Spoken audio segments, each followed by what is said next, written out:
नमस्कार साथियों, आरबीएस महाविद्यालय के ऑनलाइन प्लेटफॉर्म पर आपका स्वागत है।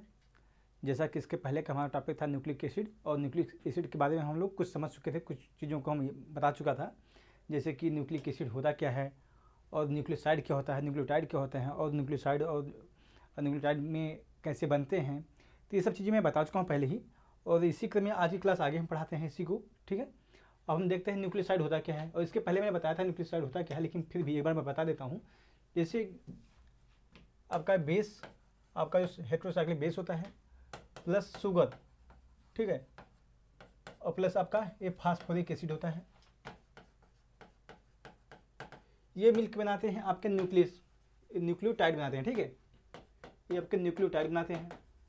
लेकिन जब बेस और शुगर ये कंबाइन करके आपके बनाते हैं न्यूक्लियोसाइड। ठीक है, या समझ लीजिए इस चीज़ को, जब तीनों ये मिलके बनाते हैं, जब तीनों, ठीक है, बेस और शुगर मिलके बनाते हैं न्यूक्लियोसाइड, और बेस शुगर प्लस फास्फेट आपके न्यूक्लियोटाइड बनाते हैं। ठीक है, तो इतनी चीज़ें हमें पता होनी चाहिए। और न्यूक्लियोसाइड और न्यूक्लियोटाइड क्या होते हैं उनके बारे में पहले बता चुका हूँ, आप लोग इसके पहले क्लासेस देख लेंगे तो ज़्यादा बेटर रहेगा इसी को समझने के लिए। ठीक है, चलिए शुरू करते हैं फिर इसको। और nucleoside is made up of purine pyrimidine. ठीक है, प्यूरीन पिरिमिडीन क्या होता है इसके पहले वाले क्लासेस में बताया गया अच्छे से, आप लोग इसको चेक कर लीजिएगा।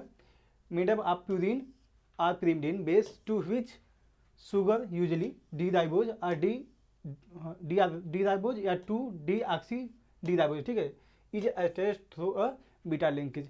यहाँ पे कहा क्या जा रहा है, जैसा कि एडेनोसिन का स्ट्रक्चर कैसे मैं बताया हूँ अभी, जैसे कि ये जो शुगर होता है, ठीक है, एक शुगर मॉलिक्यूल होगा और एक आपका बेस होता है। ठीक है, ये अटैच होकर आपके बनाते हैं न्यूक्लियोसाइड। ठीक है, तो यहाँ पे क्या है, जो आपका डी ऑक्सी राइबोज है, ये डी राइबोज ये आपका शुगर है, ये टू डी ऑक्सी राइबोज ये भी आपका शुगर ही है, बस इसमें ऑक्सीजन नहीं होता है एक ग्रुप पे। ठीक है, तो इसको हम शुगर है। अब इसी के साथ अगर बेस हेट्रोसाइक्लिक बेस, और ये कौन से होते हैं, प्यूरीन और पिरिमिडीन होते हैं। ठीक है, जब प्यूरीन और पिरिमिडीन इसके साथ अटैच होते हैं और किसके माध्यम से, ये बीटा लिंकेज के माध्यम से, ठीक है, ये बीटा लिंकेज होता है, इसके माध्यम से अटैच होते हैं तो आपका न्यूक्लियोसाइड बनता है। ठीक है, यहाँ पे इन्हीं बातों बताया गया है। दूसरा क्या है, in purine nucleoside the C1 of sugar is attached to the N9 of purine and pyrimidine nucleoside the C1 of the sugar is attached to the N1 of the pyrimidine। ठीक है, यहाँ पे क्या है इसको देख लेते हैं। ठीक, जैसे ये है, ठीक है, आपका ये है एडेनोसिन है, ये आपका स्ट्रक्चर ये, ठीक है, ये आपका है, ये बेस है, इसे हम लोग बोल सकते हैं हेट्रोसाइक्लिक बेस। ठीक है, और आपका ये है इतना, ये भी बेस है। आपका इधर वाला जो स्ट्रक्चर है ये प्यूरीन का है। ठीक है, ये आपका प्यूरीन है और आपका ये पिरिमिडीन है। पिरिमिडीन हम जानते हैं 3 प्रकार के होते हैं। ठीक, ये सॉरी प्यूरीन आपके होते हैं वो 2 प्रकार के होते हैं, ये प्यूरीन, ठीक है, ये होगा आपका एडेनिन और ग्वानिन होता है। और प्यूरीन आपके 3 प्रकार के होते हैं, इसमें एक होता है यूरेसिल, साइटोसिन और थायमिन। ठीक है, तो यहाँ आपका जो ये वाला ये है, ये आपका है साइटोसिन। ठीक है, ये आपका साइटोसिन है, और ये आपका है यहाँ पे जो आपका है ये है आपका एडेनिन है। ठीक है, ये आपका एडेनिन है। यहाँ पे देखिए हम इस चीज़ को, यहाँ पे नंबरिंग की जो बात कर रहा है मैं उसकी बात बताना चाहता हूँ। पहले तो यहाँ पे इसकी नंबरिंग स्टार्ट होती है यहाँ से। ठीक है, पहला यहाँ से लिखेंगे, ठीक है, ये सॉरी यहाँ से इस नाइट्रोजन से 1 2 3, ये 4 होगा, ये 5 होगा और ये 6 होगा। ठीक है, यहाँ वापस से 7 होगा, ये 7 होगा, ये 8 होगा और 9 होगा। ठीक है, यहाँ पे यही चीज़ बताया जा रहा है। ठीक है, यहाँ इसकी नंबरिंग देखिए हम, तो पहले के इस पॉइंट में देखिए हम, in purine nucleoside the C1 of sugar. ठीक है, C1 ऑफ शुगर ये आपका राइबोज शुगर है। ठीक है, ये आपका राइबोज है, इसकी हम जब काउंटिंग करते हैं तो C1 आपका यहाँ पे होता है। ठीक है, जब हम राइबोज का स्ट्रक्चर बनाते हैं तो कुछ इस तरीके से बनता है। ठीक है, ये ओपन फॉर्म में स्ट्रक्चर ये है, ये आपका राइबोज का स्ट्रक्चर होता है। ठीक है, जब इसकी हम गिनती करते हैं, काउंटिंग करते हैं, तो पहला हम एल्डिहाइड को देते हैं, फिर दूसरा इधर, तीसरा, चौथा, पांचवा। ठीक है, यहाँ पे इस चीज़ को देखो, जो आपका एल्कोहलिक ग्रुप है लास्ट का यहाँ पे है। ठीक है, और 5वां नंबर यहाँ पे है, तो आपका पहला जो नंबर होगा ये यहाँ से स्टार्टिंग इसका होगा, 1 हो जाएगा, 2 3 4 और 5, ठीक है। तो यहाँ पे क्या हो देख रहे हैं हम, जो N9 पोजीशन, ठीक है, यहाँ पे देखें, ठीक है, यहाँ पे इस चीज को N9 जो इसकी पोजीशन है और इसका शुगर का जो है C1, ठीक है, ये दोनों कंबाइन करके आपके बनाते हैं बीटा लिंकेज, ठीक है। इसी के थ्रू ये बाइंड रहते हैं एक दूसरे से, ठीक है। तो हम ये देख रहे हैं जो आपका प्यूरिन होता है, ये आपका प्यूरिन है, जो प्यूरिन है यही बताया जाता है। प्यूरिन आपका होता है N9, जो नाइट्रोजन का N9 पोजीशन है वो शुगर के C1 पोजीशन से कंबाइन करके बीटा लिंकेज के थ्रू ये आपस में अटैच होते हैं, ठीक है। ये आपका एडिनोसिन का स्ट्रक्चर हुआ। अब यहाँ पे क्या होता है, इसी क्रम में अगर हम देखें पिरिमिडीन का, ठीक है, आपका ये स्ट्रक्चर जो है आपका ये पिरिमिडीन है। ये पिरिमिडीन में क्या होता है, इसी की भी अगर काउंटिंग हम करेंगे तो यहीं से इसकी भी होगी 1 2 3 4 5 और 6, ठीक है। वापस इसी को भी यहाँ से होगा 1 2 3 4 और 5, ठीक है। तो यहाँ पे देखेंगे हम ये एक आपका 1 जो पोजीशन है, ठीक है। यहाँ पे जो आपका नाइट्रोजन है इसके पहले हट, ठीक है, ये पहले से अटैच है। तो यहाँ पे ही बताया गया है कि आपका जो प्यूरिन होता है, जो यहाँ पे प्यूरिन आपका होता है, एक कार्बन जो होता है इसका C1 कार्बन होता है प्यूरिन का, शुगर का, सॉरी राइबोज जो शुगर होता है उसका जो C1 कार्बन होता है ये नाइट्रोजन के N1 कार्बन से अटैच होता है, ठीक है। इस चीज को यहाँ बताया गया है। The name of purine nucleoside end in osine and those of pyrimidine nucleoside in idine, ठीक है। यहाँ पे क्या कहा जा रहा है, जब आपका प्यूरिन बेस हो, ठीक है, जब प्यूरिन के साथ अगर आपका शुगर अटैच होगा, ठीक है, तो उसको हम क्या बोलेंगे, लास्ट में उसमें जो मालिक्यूल जो हमें ऐड करते हैं उसमें OSINA, ठीक है, उसके बोलते हैं ओसिन। एंड अगर पिरिमिडीन के साथ हमारा शुगर अटैच होता है तो उसको जो न्यूक्लियोसाइड बनता है तो उसको हम लास्ट में IDINE ईडीन, ठीक है, उसको ऐड कर देते हैं। यहाँ पे अगर देखें एग्जाम्पल तो, ठीक है, आपका एडेसिन जो होता है, एडेनिन होता है जो, वो आपका है प्यूरिन है। तो प्यूरिन में हमने क्या किया, यहाँ देखेंगे प्यूरिन के साथ हमने ओसिन जोड़ा गया है, तो देखेंगे यहाँ पे एडिनोसिन, ठीक है, एडिनोसिन हो गया लास्ट में। अगर इसी क्रम में अगर हम साइटोसिन जो होता है वो आपका पिरिमिडीन होता है, और पिरिमिडीन हमने कहा यहाँ बोला गया है IDI नहीं, ठीक है, ईडीन जोड़ते हैं, तो यहाँ पे देख लीजिए साइटोसिन जोड़ दिया गया, ठीक है, इसको यहाँ पे बताया गया है। ये आपका स्ट्रक्चर हुआ। अब ये न्यूक्लियोटाइड हम देख लेते हैं, ठीक है, हमने न्यूक्लियोसाइड देख लिया, अब न्यूक्लियोटाइड देख लेते हैं। न्यूक्लियोटाइड आर न्यूक्लियोसाइड, ठीक है, न्यूक्लियोसाइड होते हैं phosphorylated on the one mole of the hydroxyl group of the sugar, ठीक है। यहाँ क्या कहा जा रहा है कि जो आपका न्यूक्लियोटाइड होता है वो न्यूक्लियोसाइड का जो कार्बोनिल ग्रुप होता है, एक सॉरी एल्कोहलिक ग्रुप होता है CH2OH, इसी के साथ आपका जो फास्फोरिक अम्ल होता है, ठीक है, H3PO4,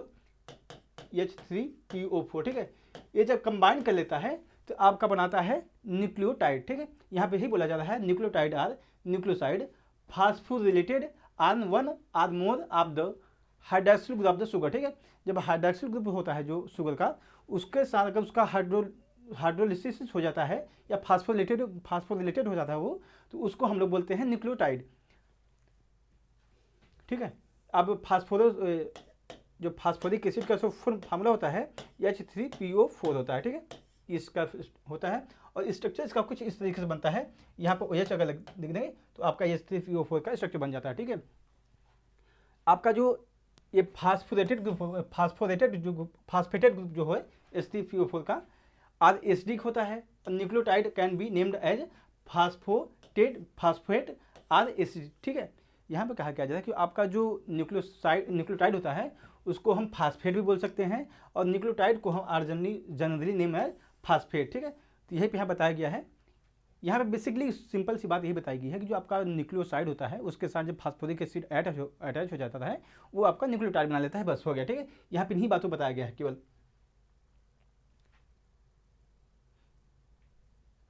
जैसा ये है, ठीक है, ये आपका स्ट्रक्चर हुआ। ये आपका देखेंगे, ये आपका जो स्ट्रक्चर इतना है, ये आपका है यूरेसिल का है, यूरेसिल है। और ये यहाँ पे अगर देखें इस चीज़ को हम इतना, ठीक है, ये आपका स्ट्रक्चर है शुगर का। शुगर में भी राइबोज शुगर है ये, और ये स्ट्रक्चर जो है आपका ये फास्फोरिक एसिड है, ठीक है, फास्फोरिक एसिड है। जब हम ये आपका यूरेसिल है। यूरेसिल के साथ जब हमने आपका राइबोज मिलाया, ठीक है, राइबोज मिलाया जब हमने इसको दोनों साथ, तो ये आपका दोनों जब ये अगर मान लीजिए ये अटैच नहीं है इतना, ये ठीक है इतना अटैच नहीं है, तो इसको हम लोग बोलते हैं न्यूक्लियोसाइड। लेकिन जैसे ही फास्फोरिक अम्ल इसमें जुड़ता है, इसका जब फास्फोरीकरण हो जाता है, तो इसको हम लोग बोल देते हैं न्यूक्लियोटाइड, ठीक है। इसी बात को यहाँ पहले की स्लाइड में बताया गया है इन्हीं को। और इसको हम लोग बोलते हैं यूरिडीन मोनोफास्फेट, ठीक है। यहाँ पे क्या हुआ, अगर देखिए इस चीज़ को, यहाँ पे हम एक ही फास्फोरिक एसिड को ऐड किए हैं, ठीक है, इस चीज़ में एक ही है, तो मोनो का मतलब हुआ सिंगल, अगर 2 हो जाएंगे इसमें डाई हो जाएगा, इसे अगर 3 हो जाते हैं तो ट्राई हो जाता है। इसी प्रकार से अगर देखिए हम जो बायोलॉजी में पढ़ते हैं ATP वगैरह, ठीक है, ATP ADP, तो सब इन्हीं का स्ट्रक्चर होता है कि जैसे हम लोग अगर देखें ATP का फुल फॉर्म क्या होता है, एडिनोसिन ट्राईफास्फेट, यही होता है फुल फॉर्म इसका। तो इसका हम लोग पढ़ते तो आए हैं, लेकिन इसका हमें स्ट्रक्चर नहीं पता है कैसे इसका स्ट्रक्चर होता है, ठीक है। तो आज हम इसका स्ट्रक्चर भी देख लेंगे, ATP का स्ट्रक्चर कैसे होता है और ADP का स्ट्रक्चर कैसे होता है, ठीक है। तो ये देखते हैं इसके एडिनोसिन ट्राईफास्फेट का स्ट्रक्चर कैसे होता है, ठीक है। ये देखिए, ये आपका है प्यूरिन है, ठीक है, ये आपका प्यूरिन है। प्यूरिन में जैसा बताया मैंने एडेनिन और ग्वानिन आते हैं, तो आपका ये है एडेनिन, ठीक है। ये आपका स्ट्रक्चर जो आपका एडेनिन है, ये आपका राइबोज है, इसके साथ ही कंबाइन कर गया, ठीक है। तो आपका हो गया न्यूक्लियोसाइड। वापस यहाँ पे अगर देखें इस चीज़ को, ये ठीक है इतना हुआ। अब यहाँ पे जो राइबोज शुगर का जो C5 है, ये C5 कार्बन है, ठीक है, C5 कार्बन है, इसके साथ अगर देखें नॉर्मली स्ट्रक्चर होता था इसका CH2OH, ठीक है। अब इस एल्कोहलिक ग्रुप के साथ जो फास्फोरिक अम्ल होता है, ठीक है, फास्फोरस अम्ल होता है, फास्फोरिक एसिड, इसकी जब रिएक्शन करा देते हैं, मान लीजिए अगर हम एक मालिक्यूल से अटैच करके इसकी रिएक्शन कराएंगे, तो जो हमारा जो प्रोडक्ट बनता है इतना ही तक देगा, ठीक है। ये यहाँ पे आप अभी इसको भूल जाइए, ठीक है, इतना ही देगा। तो इसको हम बोलते हैं एडिनोसिन मोनोफास्फेट, ठीक है, क्योंकि यहाँ पे अगर देखें हम एक ही फास्फोरस अम्ल है, ठीक है, फास्फोरिक अम्ल है, तो इसको हम बोलते हैं एडिनोसिन मोनोफास्फेट, ठीक है। इसी को हम लोग बोलते हैं शॉर्ट फॉर्म में AMP, ठीक है। अगर यही फास्फोरिक अम्ल, ठीक है, हम 2 मालिक्यूल ले लेते हैं तो 2 अटैच हो जाएंगे, तो जो आपका लास्ट का जो फास्फोरस अम्ल होता है इसके साथ OH होता है यहाँ पे, तो वापस जो आपका H3PO4 का जो स्ट्रक्चर बनता है कुछ इस तरीके से बनता है, ठीक है।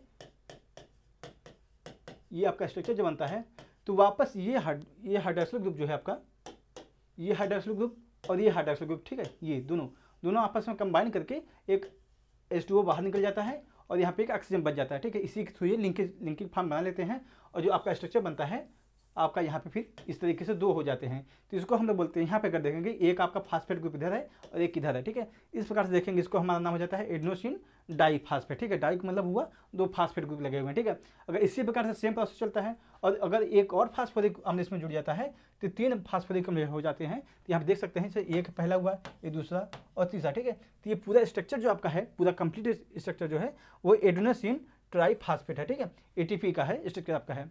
तो हम समझ सकते हैं अब ATP का स्ट्रक्चर कैसे होता है केमिस्ट्री में। अब इसकी सिंथेसिस पढ़ लेते हैं न्यूक्लियोटाइड की, ठीक है, न्यूक्लियोसाइड की सिंथेसिस कैसे करते हैं, तो आइए देखते हैं। ये पहला है आपका डायरेक्ट कॉम्बिनेशन की मेथड से इसका हम सिंथेसिस कर सकते हैं। तो कैसे करते हैं, nucleoside can be prepared by the reaction of glycosyl halide, ठीक है, ये आपका glycosyl halide with alkoxy derivative of base, ठीक है, बेस। अब करते क्या है, जैसे हमने इसका यहाँ पे देखिए इस चीज़ को, ठीक है, इनके पास जब नॉर्मली कंडीशन इनकी है, ठीक है, तो इसके पास यहाँ पर अगर इसको भूल जाए कि ये नहीं है, ठीक है, ना मान लीजिए ये चीज़ नहीं है इतना, तो यहाँ पे OH रहता है, यहाँ पे भी OH है, यहाँ पे भी OH है।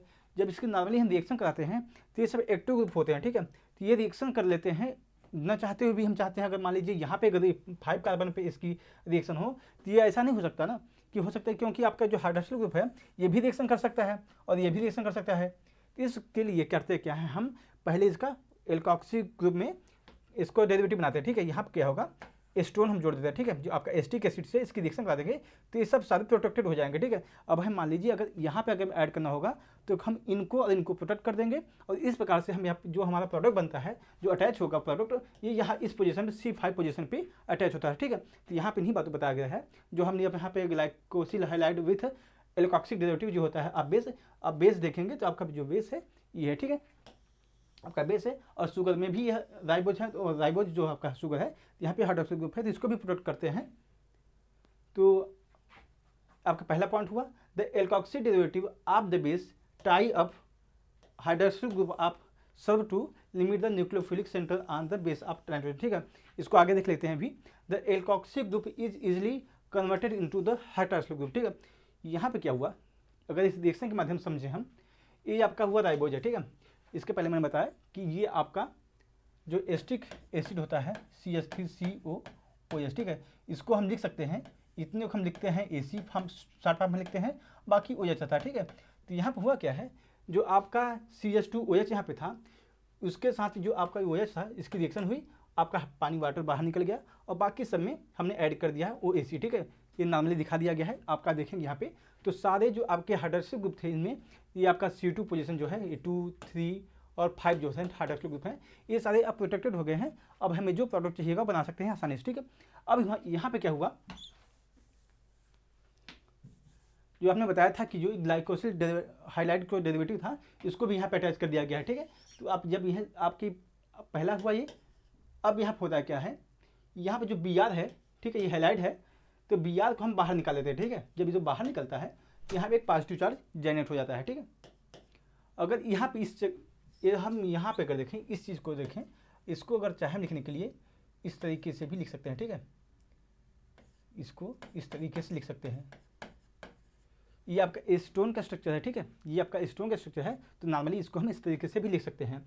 तब यहाँ पर होता है क्या, जो आप यहाँ पर देखिए, इसके पास लोन पेयर इलेक्ट्रॉन होता है ऑक्सीजन के पास, ये अपना कार्बन को डोनेट करता है, वापस ही इस तरह से इस पर अटैक कर देता है। ठीक है, तो एक साइक्लिक फॉर्म में एक स्ट्रक्चर बन जाता है, जो आपका जो पॉजिटिव आयन होता है ये, ठीक है, ये इस रिंग के चारों तरफ लोकलाइज करता रहता है। मतलब सब लोकलाइज करने का मतलब हुआ कि ये एक जगह स्थिर नहीं रहता। ठीक है, कभी इस पे जाएगा, कभी इस पे जाएगा, कभी इस पे जाएगा। ठीक है, जो स्ट्रक्चर इस तरह से बनाया गया है, इसका मतलब यही है कि ये जो चार्ज है एक जगह स्थिर न होकर ये पूरी रिंग पे है। ठीक है, इस प्रकार से हमारी डेरिवेटिव बन जाता है। ठीक है, अब यहाँ पे क्या होता है, हम बेस लेते हैं। ठीक है, जिस कोई भी बेस में लेना है प्रोटेक्टेड फॉर्म में। ठीक है, हमने देखा था वहाँ प्रोटेक्शन करके, जैसे आपका ये है, हम अगर इसको देखें, ये जो स्ट्रक्चर आपका है, ये है आपका यूरेसिल का। ठीक है, ये यूरेसिल का स्ट्रक्चर है। अब यहाँ पे देखें, एथेनॉल जो होता है ना, ये आपका स्ट्रक्चर मान लीजिए था, ये N नाइट्रोजन, यहाँ पे हो गया एक फिर एल्कोहलिक ग्रुप और एक इधर अल्कोहलिक ग्रुप। ठीक है, ये आपका नॉर्मली आपका यूरेसिल का स्ट्रक्चर होता है। अब यहाँ पे क्या किया गया है, जो आपका OH है, इसको हटा के एथेनॉल, ठीक है, ये C2H5 इसको ऐड कर दिया गया। ठीक है, यहाँ पे C2H5 ऐड कर दिया गया। तो इस प्रकार से यहाँ पे देखेंगे, जो आपका हाइड्रोक्सिल ग्रुप होता है यूरेसिल का, उसको हमने प्रोटेक्ट कर लिया है। और कोई भी इसमें से हमें जो मतलब हम चाहते हैं कि नाइट्रोजन जो है उसका लोन पेयर इलेक्ट्रॉन यहाँ पर अटैक करे, लेकिन अगर फ्री रहेगा एथेनॉल का, तो ये भी रिएक्शन कर लेगा, इसलिए इसको प्रोटेक्शन के लिए इस्तेमाल करते हैं इसको।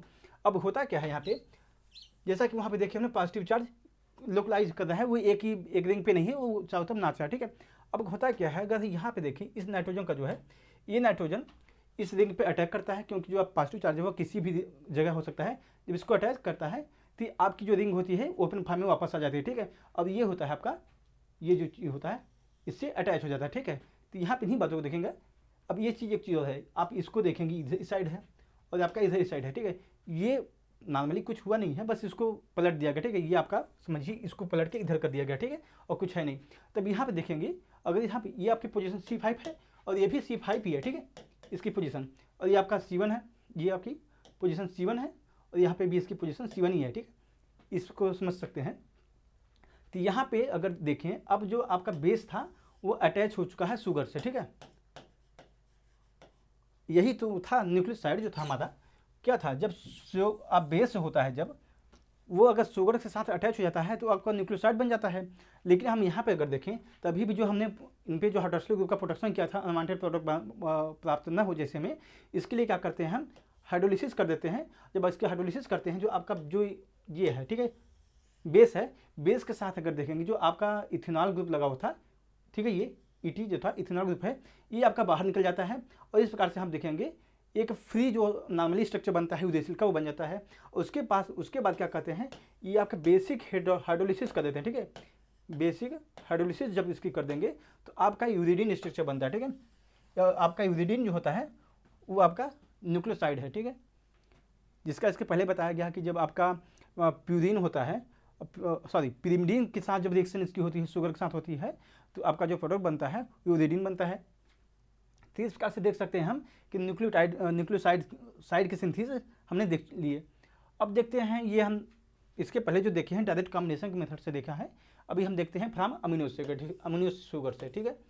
इन this method beta ethoxy N ethoxy carbonyl acrylamide is condensed with 2,3,5 tribenzyl beta D ribosylamine to produce, ठीक है। यहाँ पे क्या हुआ, प्रोड्यूस टू न्यूक्लियोसाइड, ठीक है।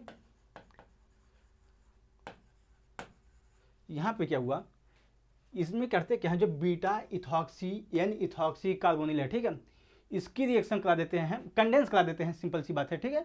तो हमें प्रोडक्ट बन मिलता है इसमें।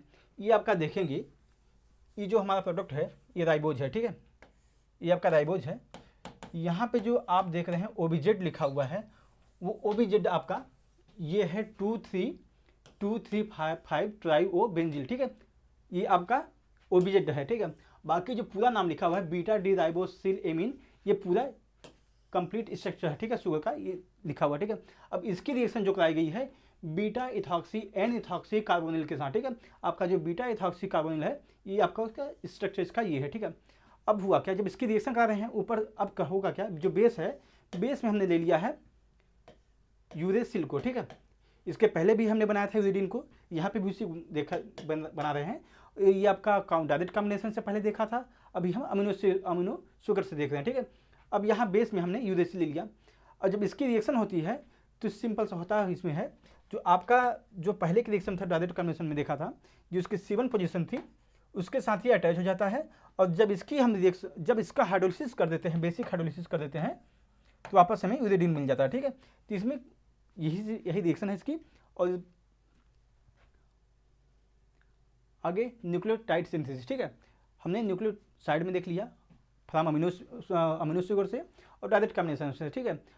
न्यूक्लियोसाइड में होता है क्या था, बेस और जब हम शुगर मिलाते थे तो न्यूक्लियोसाइड बनता था। अब न्यूक्लियोटाइड में क्या होगा कि जब बेस और शुगर प्लस फास्फेट ग्रुप, ठीक है, उसको जब अटैच कर देंगे तो आपका न्यूक्लियोटाइड बन जाता है, ठीक है। तो यहाँ पे देखते हैं उसकी रिएक्शन को हम, there are number of reason that can convert hydroxyl group into phosphoric and phosphoric acid ester, ठीक है।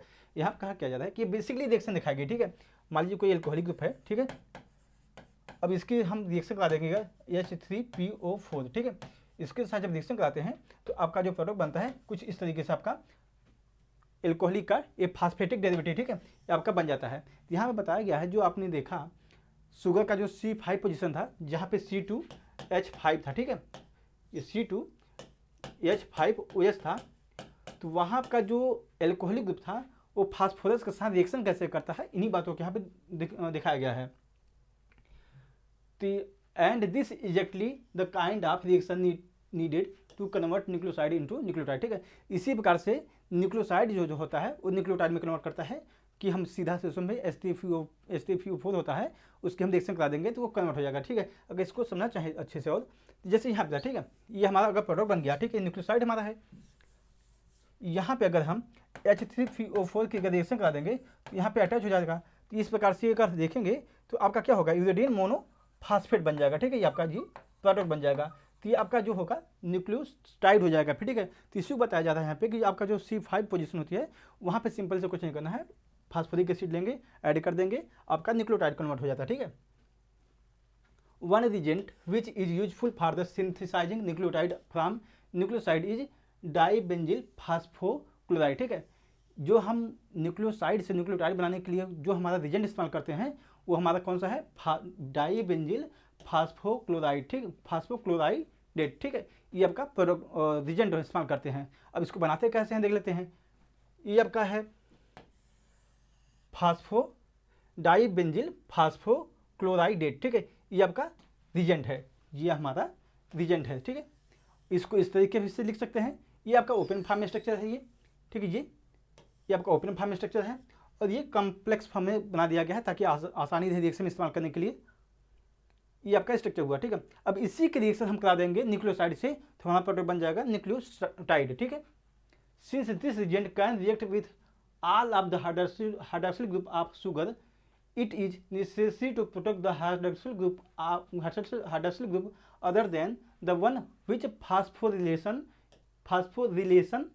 intended। ठीक है, यहाँ पे क्या कहा जा रहा है कि इन्हीं कहा जा रहा है कि हमें जिस हाइड्रोक्सिल ग्रुप के हमें फास्फोरिलेशन करना है तो उसको हम छोड़ के बाकी जो दो हम देखेंगे, जैसे वहाँ पे देखेंगे तो 3 और 4, ठीक है, 2, 3 और 5 पे हाइड्रोक्सिल ग्रुप होते हैं। ठीक है, यहाँ पे अगर इस चीज़ को देखें, ठीक है, यहाँ पे इस हाइड्रोक्सिल ग्रुप देखें, ये 2 है आपका, ये आपका 1 है, 2 है, 3 है, ये 4 है, 5 है। ठीक है, हमें चाहिए यहाँ पे फास्फोरिक एसिड ऐड करना है, तो हम करते क्या हैं, इन दोनों को हमें प्रोटेक्ट करना होगा। ठीक है, तो यहाँ पे इसी बात को बताया जा रहा है, देखेंगे कि since this agent can react with all of the hydroxyl group in sugar, it is necessary to protect the hydroxyl group other than the one which phosphorylation is interior. ठीक है, इंटीरियर मतलब क्या, हमें जो चाहिए था, जहाँ फास्फोरिलेशन करना था, जिसका हमें चाहिए उसको छोड़ के बाकी सबको हमको प्रोटेक्शन करना होगा।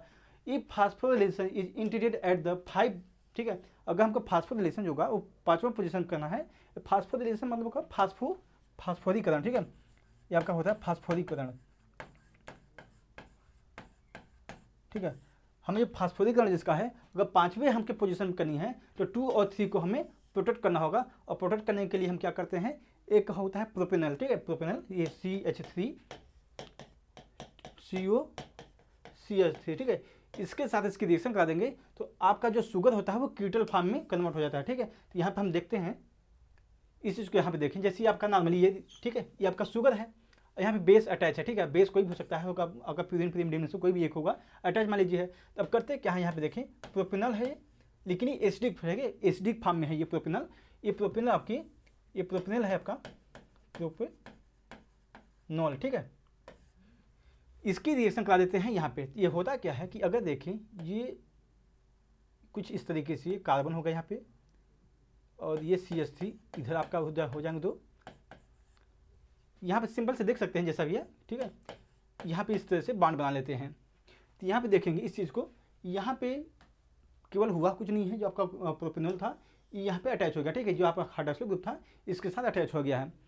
अब ये देखेंगे यहाँ पे जो आपका 2 और 3 पोजीशन है ये आपकी प्रोटेक्टिव फॉर्म हो गई है, लेकिन आपका जो C5 है वो आसानी से अब अगर चाहें हम रिएक्शन इसे कर सकता है। ठीक है, तो यहाँ पे हुआ क्या, जो आपका जो इसके पहले डाइबेंजिल फास्फोक्लोराइडेट जो था यहाँ पे लिया और उसको हम रिएक्शन में डाल देते हैं। ठीक है, ये हमने इसमें ऐड कर दिया। ऐड जब करते हैं, जो आपका जो क्लोराइड है और ये H है, ठीक है, इसके साथ ही रिएक्शन करके HCl बाहर निकल देगा। ठीक है, HCl आपका बाहर निकल देगा, बाकी ग्रुप जो होता है सेम ये अटैच हो जाता है इसके साथ। ठीक है, अगर इसको हम देखें अच्छे से, ये आपका बेस है, बेस जरूरी है यहाँ पे, तभी आपका न्यूक्लियोटाइड बनता है, क्योंकि बेस और शुगर न्यूक्लियोसाइड बनाते हैं, और जब शुगर न्यूक्लियोसाइड के साथ जब फास्फोरिक एसिड ऐड हो जाता है तो न्यूक्लियोटाइड बनाते हैं। तब होता क्या है, यहाँ पे देखिए, अब यहाँ पे हमें सिंपल से कुछ नहीं करना है, हाइड्रोलिसिस कर देंगे। ठीक है, इस चीज़ की जब इसकी हाइड्रोलिसिस करते हैं, जो आपका ये प्रोडक्ट है, ठीक है, ये बेंजील वाला प्रोडक्ट है, ये आपका बाहर निकल जाता है। ठीक है, अगर यहाँ पे देखिए आपका हाइड्रोलिसिस हुई तो आपका यहाँ पे देखेंगे ये हाइड्रोलिसिस आपकी हुई, उसके बाद हमने इस प्रोडक्ट का हाइड्रोजनेशन करा दिया। ठीक है, पैलेडियम की उपस्थिति में, तो आपका जो प्रोडक्ट बनता है वो न्यूक्लियोटाइड बन जाता है, और इसमें कुछ हुआ नहीं है, सिंपल सा बात है। और यहाँ पे हुआ क्या है, सिंपल करके देखेंगे इस चीज़ को, ये आपका जो प्रोटेक्टेड फॉर्म में था हाइड्रोक्सिल ग्रुप, ये कन्वर्ट होकर नॉर्मल हो गया। ठीक है, क्योंकि हमें अब इसको प्रोटेक्ट नहीं करना है, क्योंकि जो हमारी रिएक्शन होनी थी वो हो चुकी है, इसलिए इसको हम एसिड हाइड्रोलिसिस यहाँ करते हैं, उसके बाद हम यहाँ पे हाइड्रोजनेशन कर देते हैं। तो इसका इस प्रकार से देख सकते हैं कि न्यूक्लियोसाइड से न्यूक्लियोटाइड में आसानी से हमारा प्रोडक्ट कन्वर्ट हो गया। ठीक है, तो आज की क्लास, अच्छा एक चीज़ और देख लेते हैं, ये हमने देखा 2 और 3 का प्रोटेक्टेड फॉर्म में। ठीक है, अगर मान लीजिए हम चाहते हैं, अगर हम चाहते हैं इसको प्रोटेक्ट करना है, ठीक है, ये 5 पोजीशन, तो कैसे करेंगे, इसको यहाँ पे दिखाया गया है। If 5 hydroxyl group can be protected as a shown below. ठीक है, अगर 5वें ग्रुप को हमें प्रोटेक्ट करना है तो आप क्या लेंगे, यहाँ पे टेरिलियम क्लोराइड लेंगे, ये हम ऐड कर देंगे, तो आपका ये CH2OR जो होता है, CH2 जो है एल्कोहल जो होता है नहीं, ये C5 वाला, इसके जगह पे आपके जुड़ जाता है। और उसके बाद हम कुछ नहीं करेंगे, वापस वही डाइबेंजील, ठीक है, फास्फोक्लोराइड जो है क्लोराइडेट जो था उसको ऐड कर देते हैं। तो ये आपका करता क्या है कि जो आपकी C3 जो पोजीशन होगी उसके साथ ऐड हो जाएगा। अगर ये आपका एक मालिक्यूल लिया, ठीक, हमने अगर एक मालिक्यूल लिया है हम, तो ये कहीं भी दोनों में से कहीं एक भी हो सकता है। हम माना कि अभी मैंने तीसरी पोजीशन पे अटैच हुआ, ठीक है, अटैच हो गया, वापस क्या करेंगे हम लोग, एक एसिड हाइड्रोलिसिस कर देंगे जिससे ये आपका ये बाहर ये निकल जाए, ठीक है। उसके बाद क्या होगा, हम हाइड्रोजनेशन कर देंगे, वापस आपका न्यूक्लियोटाइड का प्रोडक्ट बन जाएगा, ठीक है। तो इस प्रकार से देख सकते हैं कि यहाँ का जो C2 या O5H है ये आपका फ्री है, ठीक है, और ये आपका यहाँ पे आपका देखेंगे फास्फोरिक एसिड है, ठीक है। तो इस प्रकार से देख सकते हैं हम न्यूक्लियोटाइड सिंथेसिस आसानी से समझ सकते हैं कि कैसे हम न्यूक्लियोसाइड से न्यूक्लियोटाइड बनाते हैं और कैसे न्यूक्लियोसाइड भी बनता है, इसके पहले स्लाइड में था, तो भी आसानी से समझ सकते हैं, ठीक है। नेक्स्ट क्लास में कुछ और भी टॉपिक के साथ हम लेके आएंगे।